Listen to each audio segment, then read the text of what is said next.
And welcome back to the BoomFit Bros. Yes. Gus Warden here with Charlie Lima, and of We're course back. the C4. We're back. What flavor is that this time, Charlie? Midnight Cherry kind of goes with I have had that Aggie one. Land and College Station, you know? For those of you who don't know, we are based out of College Station, the home of Texas A&M, and really what probably more of you know is the home of Johnny Manziel, who's been in quite a little bit of a stink since he left A&M. But in case you missed it from last time, shame on you. You should go back and watch the past 2 episodes. Yep.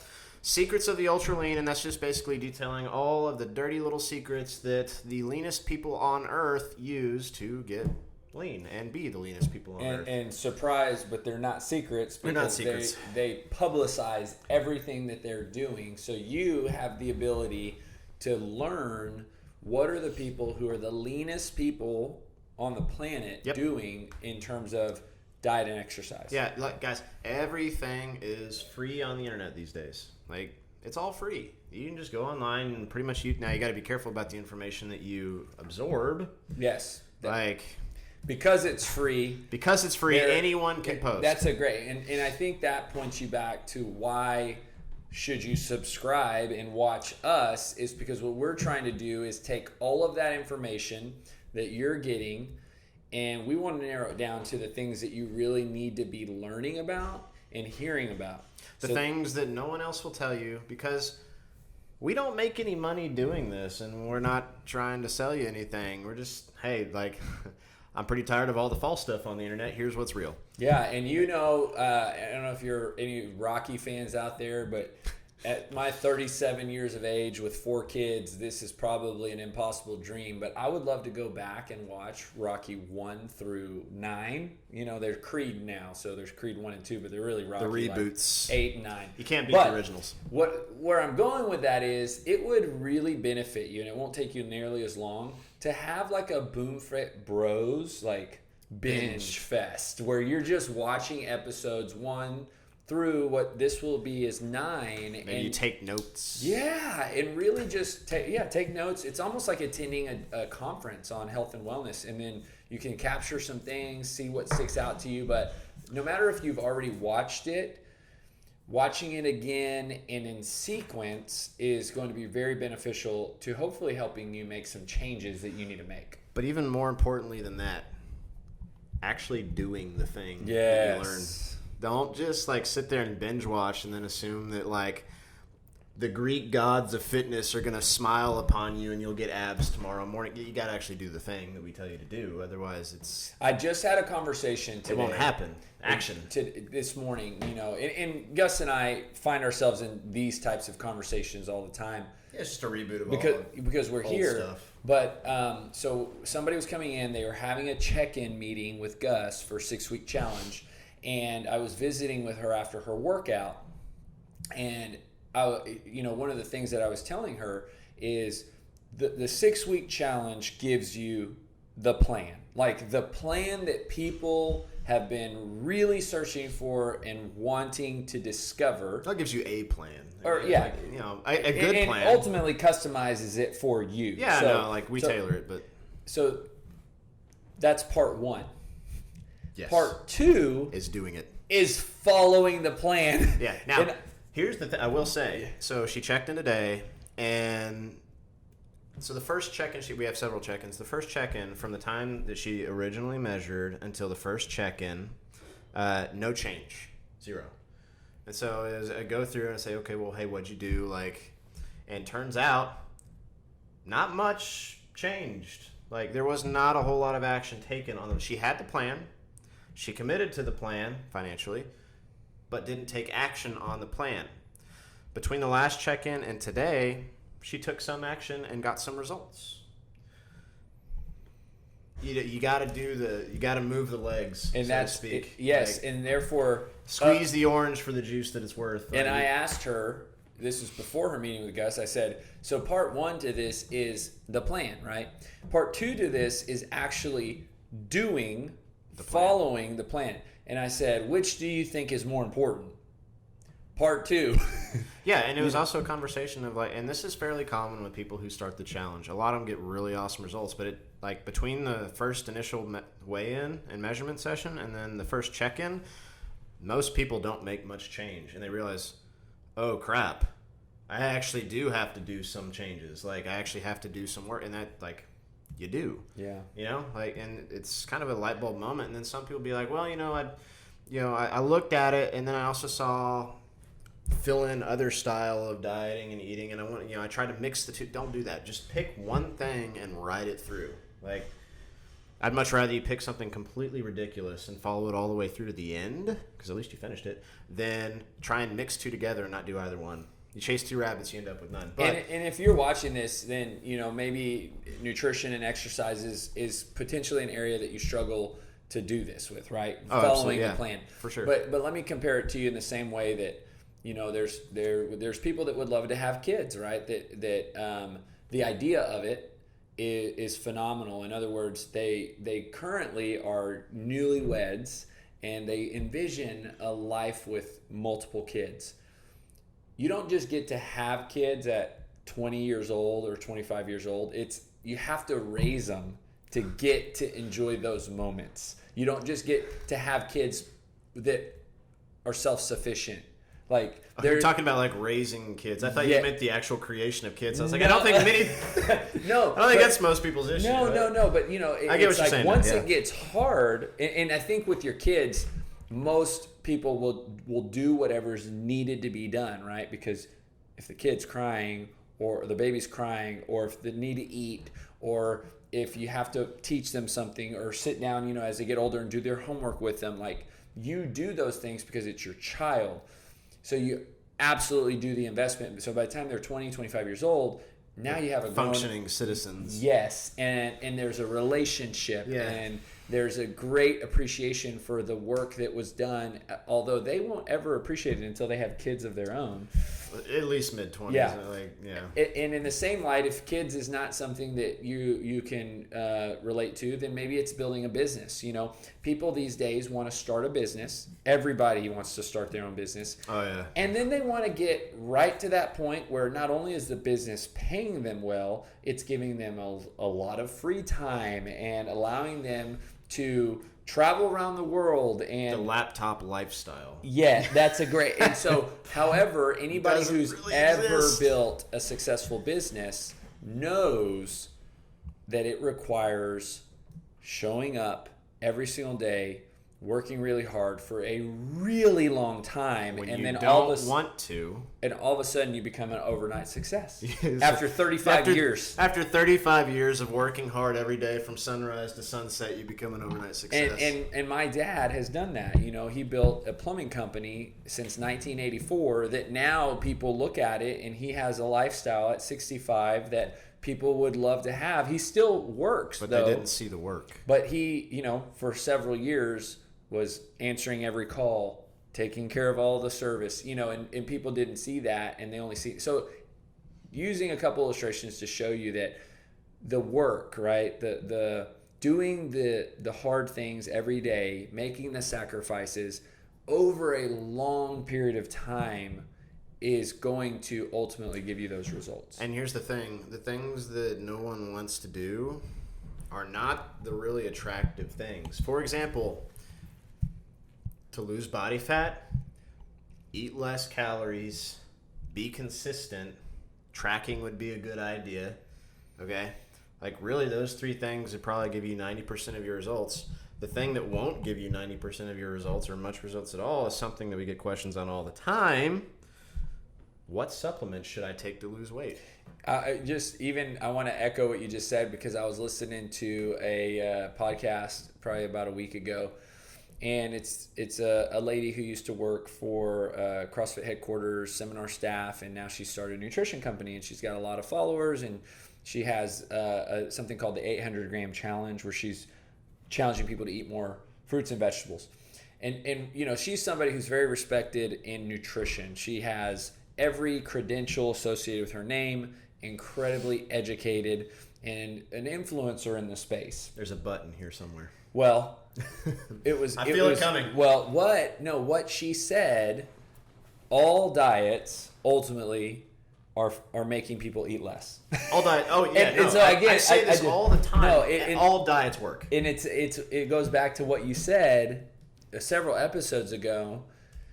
Eat less, right? So we're eating too much as a society, or as a population, or however you want to put it, as a demographic of people who need to lose weight. In order to lose weight, we just got to eat less. Yep, every single diet. Atkins, keto's a big one. Paleo's been a big one, although that's probably the cycle's come and gone for that one. Low carb, doesn't matter. South Beach was popular back in the day when I was young. All of it, they're all fancy ways to even say, like the 5 meal a day plan, right? Like eats 5 smaller meals a day. Eat 5 smaller meals You're basically eating less. You eat less. They're all designed in a way to make you eat less food. I think I did this in an Instagram post the other day. You should follow me. At Gus Warden. You should follow Charlie too. At Train with there Charlie. It is. Okay, there's the shameless plugs. So I did this in an Instagram post the other day, I think. You can check me if you want to, and then follow me. Another shameless plug. But please follow Gus. You don't have to. I'm just plugging it. You should follow me. So, there was a guy, and I wish I knew where to find this paper exactly, but I think there was an actual research study done on it. The guy, literally, to prove a point, said, you know what, I'm going to go on a diet and eat nothing but Twinkies to lose the extra weight that I have. He ate nothing but Twinkies, but he counted them all. He counted all the calories. And he lost 50 pounds or something like that on Twinkies. Now, don't do that. Please don't do that. All this is to prove a point is that, in order to lose weight, I'm not talking just body fat here, I'm talking weight in general, calories are what matter. And I think, too, what happens is we become so accustomed to the amount of food that we're eating that is too much. So much like somebody who, maybe they have, for whatever reason, circumstances happen and they have to live below the financial level that they were at prior to. Sure. And what happens is it's not that they need to be living at that higher level of spending. They've just become so accustomed to it that it's more normal to spend money in the way that they were spending before. It doesn't mean it was necessary. No. And in the same way that we have learned to eat, going back to even some of our conversations about plates and portions and going to a restaurant now and being fed so much, and just the way that we as a society have learned to eat so much, it's not that we need that much food. No, not at all. And so part of the challenge and the hurdle that we're all trying to climb is understanding how much we really need. You don't need much. Go back to the 1950s. McDonald's served quarter-size hamburgers and a tiny little pack of fries. That was a serving size. Mm-hmm. Now it's a super size me thing.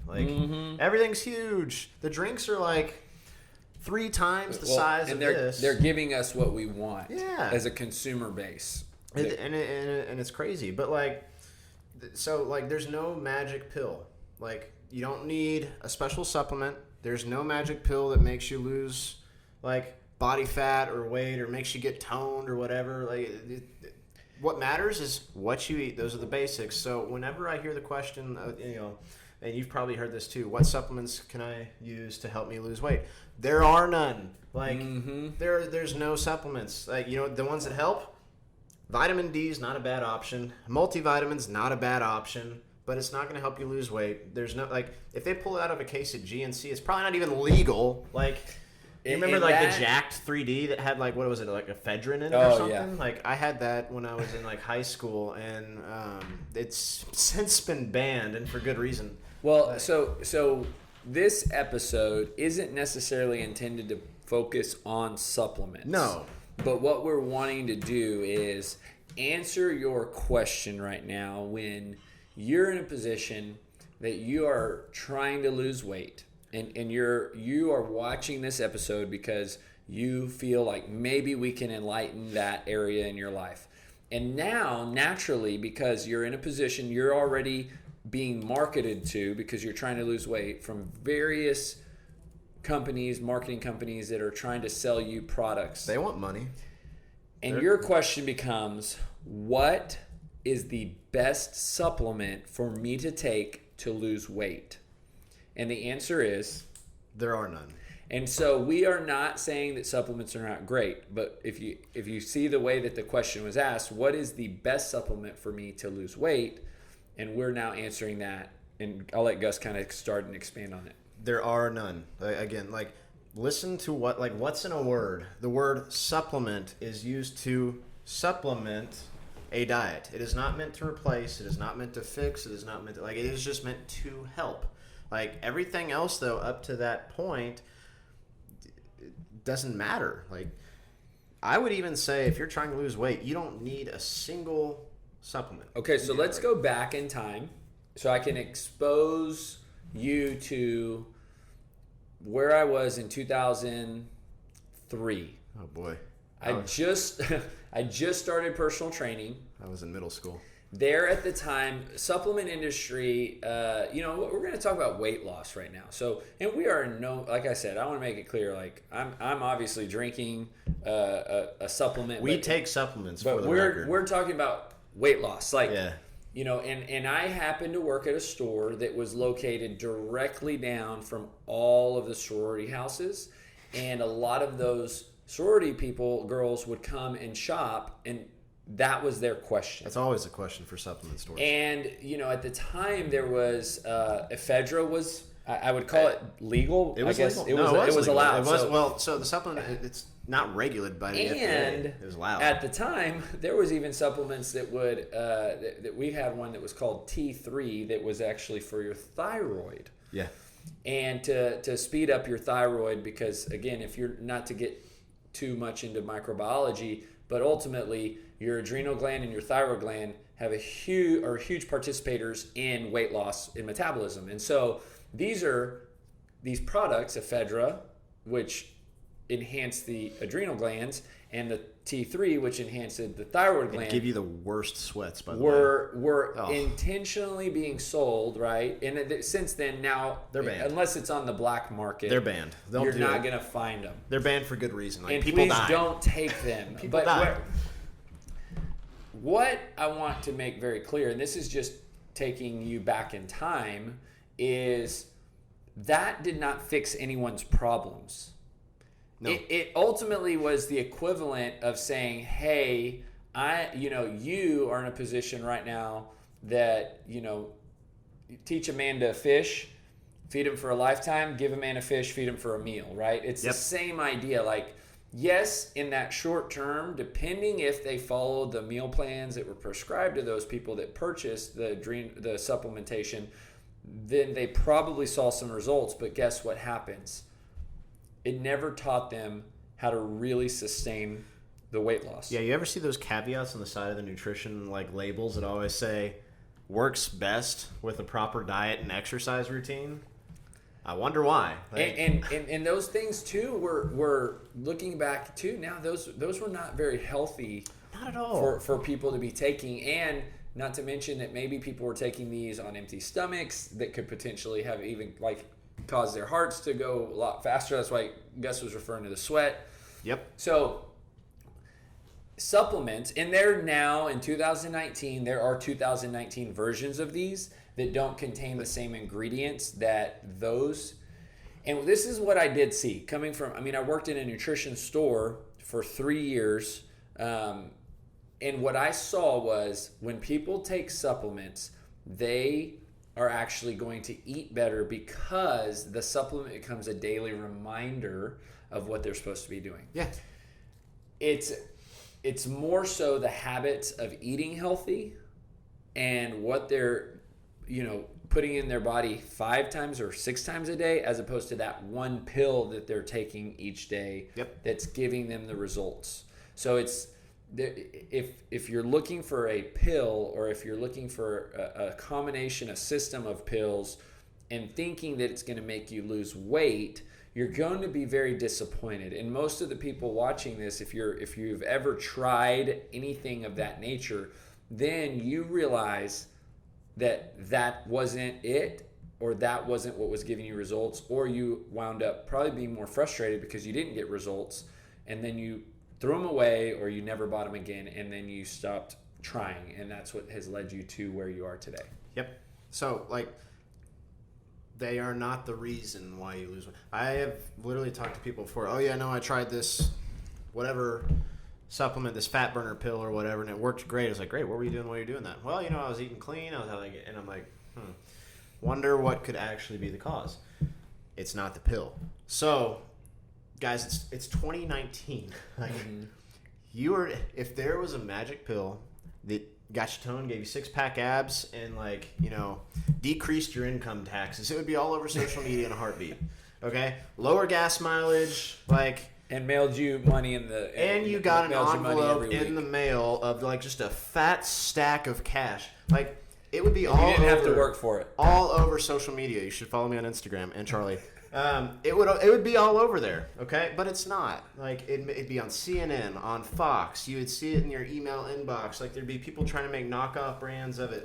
And stay tuned for a future episode where we will actually kind of coach you on what are some of the supplements that we do take and that we would encourage you to take. Because I don't want you to hear this and say, oh, there's no great supplements out there. That's not what we're saying. We're talking specifically about weight loss. We're saying if your goal is weight loss, you should not be focused on one specific supplement to fix your issue. You should be focused on the basics, which are? Eat less. Yep. That's probably the main one. Probably it. No, but water, sleep, some of the other components that I know that we'll touch on here. But mainly, I would say not just that. Do that every day. I was about to add consistency. Yeah. Yeah.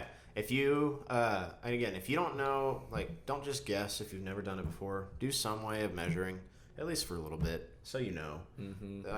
I can't tell you the number of people that I've had, man, I have been eating less, but I'm just not losing weight. You're not eating less. I promise. Just take the time, put it, it's tedious, yes. Track your food for a little bit. Somehow. I don't care how. It could be an app. It could be you're measuring your portions with your hands, tablespoons and cups and whatever. Do it in some form or fashion. We threw out a challenge for a month. Yeah. Do it for a month. See what you're actually eating, and then you'll know. Mm-hmm. And when you're wondering, now I guess I understand why I'm not losing weight. I'm eating 3,000 calories a day, and I had no idea that this bowl of Ben & Jerry's was that dense in calories. That's a realization that's happened before with clients that I've talked to. I had no clue, fill in the blank, was this many calories. Yeah. And if you think about anything that you're trying to improve on, if you think about anything that you're wanting to grow in, it's going to require time and energy, right? So everything. If you're trying to be a better husband or a better wife, it's going to require you putting forth more effort than just showing up to the marriage every day. If you're trying to be a better coach or a better trainer, it's going to require more than just showing up every day. And so I think nutritionally speaking, what we just do by default, not because of any other reason than you just eat every day and you don't even know or care why. And so if you want to improve in that, because the only reason you want to improve in that is because you're not happy with the way you look. Well, and what I was going to say is the way that the food that's entering is making you feel and look, right? Give it more attention. And that's all we're suggesting, right? And so when we say eat less, I also don't want to make it sound like we're talking to suggesting that you starve yourself. No. Because, again, watching all these episodes gives you a better context of what I'm going to call our message. So when we say eat less, all we're saying is, if you want to lose weight, there's a high probability that you're overeating. And you touched on thyroid thing too earlier. That's another big one is should I get my thyroid checked? Or you can. I highly doubt that's your issue because I have had a thyroid problem. You trust me, you would know. It's not just something where you're just you know what? I think my metabolism might be slow. I should go get my thyroid checked. It's probably not that. That's probably not the case. I'm talking when I had my thyroid issue. I physically felt ill on a huge level every single day, to where it almost had me bedridden. So if you're not feeling really, really sick, it's probably not the issue. Now, if you may have an issue, but 99% of you will not have a thyroid issue, I promise. And if you're thinking, well, maybe I'm that 1%, track your food first. And then worry about the doctor's visit that's going to cost you an arm and a leg to go anyway. So just do the free thing first, knock that out, track for a month, see if that's the issue. Bet you it is. Then maybe go get checked if you're still wondering. Yeah, and no matter what, I think whether you have a thyroid issue, any other type of challenge when it comes to eating, because I know there's some people that have sensitivities and their bowels and different things are challenging when it comes to eating. Regardless of whatever it is that your challenge is, even if the challenge is just like I like really unhealthy food. I do too, which are legitimate challenges. I'm addicted to sugar. I love salted caramel stuff, and I sound like the total And so whatever that challenge, whatever that challenge is, my opinion is, or obstacle, don't you want to set your body up for success in the best possible way? So if you have some reason that you're not able to, we'll say be at peak ideal lean, because there's people that eat really healthy and they face real challenges getting to that, whether it's body type or maybe they're starting later in life and they just can't, they want to look a certain way or there's some schedule. Yeah, so kids. But I would suggest this. I would suggest set your body up in a way that you're going to set it up for success. And in order to do that, you have to eat healthy, right? Don't just give in to the fact that I've got challenges, I'm just going to eat ice cream, or I'm just going to don't let not that be try. your excuse. That's kind of where I'm going is, whatever that is, if you feel like you have a challenge, is you still want to set your body up for success in the best possible way, because you're going to feel better. When you eat healthy, you feel so much better. In the times that I made the best changes in my life were the times and I was like, you know what? I am the reason why I am here. And as soon as I did that, I realized I could also make the changes too. So, not saying that, I guess I kind of am. I'm saying you can make the change if you really want to, but you have to really want to. Agree. It's not just going to happen just because you want it. You have to actually want it and then take action, kind of like what we said when we started, which I think brings us full circle here. Yes. So there's a little red button on this page somewhere that says subscribe. Yes. That I think you should hit. Follow him on Instagram at Train, which I almost said at DatBoyLima, but it's not. It's that at was my former Instagram. His former self. He's changed since then. It's at Train with Charlie, and then mine's at Gus Warden. But make sure you give us a follow. Reach out to us if you have any questions. You can hit us up I on would those. encourage you to really go back and watch. Do it. These binge. episodes. Do a Rocky binge. You do the I might binge binge on and Rocky. watch these, and like Gus suggested, with a notepad. And I promise you, even if you've seen them, there's some things that are going to stand out. Take action on one. For the rest of the month, just do that one thing. Yep. You'll probably see results. Yep. But until next week, Yeah. we're signing off, guys. And next week, It's going to be exciting. Stay tuned. we're You're going to be- want to miss So it. we are currently on location at BoomFit. We will be off location. We will be off next time. location, and we'll just let you think about where that Yeah, could be. just let that marinate a little bit. Assuming technology works the way we hope it does. Usually doesn't. Thanks, guys. We'll see you then.